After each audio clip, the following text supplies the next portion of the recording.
મરણે ખોડાઈજી મને ઉપાડી લે. આ શું પેપરમાં ન્યૂઝ છાપે છે? હે નહીં કોઈ દિવસ સાંભળ્યું જ 45 lakhs નું ટોયલેટ. આ ટોયલેટ 45 lakhs નું કેટલા બી દીવાના સુંઠા બી દીવાના. અને હું તો એમ કહું છું કે 45 lakhs ના ટોયલેટ 45 lakhs ના ટોયલેટ પર બેસાય કેવી રીતે?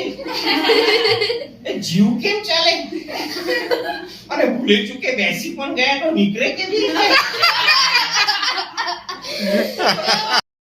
એને ગાંધી સ્મૃતિને પોતાના છોકરાની જેમ સાચવ્યું.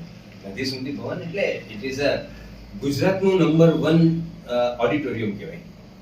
ગુજરાતનું નંબર 1 ઓડિટોરિયમ, જે પછી કેટલા વર્ષોથી તાના 10-12 વર્ષ પહેલા ભાંગી ગઈ, તાના એનું રિનોવેશન કર્યું, આખું નવું ઊભું કર્યું. પણ એના જે મેનેજર હતા ભૂપેન્દ્ર જાડાવાલા, તો એમને છે ને બોલવાની તકલીફ હતી, એટલે કે ફંબલ પણ નહીં, એને કહેવાય ને તોતરા હતા. લાઈટ લગાડની હવે નથી પડતી, કેટલી વાર લાગે આવી રીતે.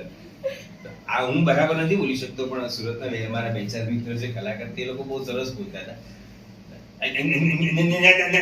અને એક દિવસ એવું થયું કે ગાંધી સ્મૃતિ ભવનમાં આગ લાગી, એટલે એમણે ફાયર બ્રિગેડ પર ફોન કર્યો.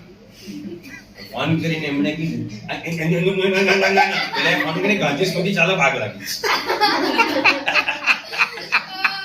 મેં એકની દાદા નાના કરેલું હતું.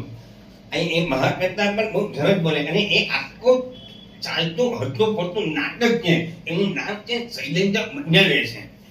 એ આવું બોલતા હતા, અને મહાકથા બહુ સરસ બોલે છે. પણ એ છે ને તે લેખક પણ છે, કવિ પણ છે, અને કલાકાર પણ છે. એટલે ઘણું બોલવાનું બહુ અઘરું છે, પણ તમારે પ્રેક્ટિસ બહુ કરવી પડે.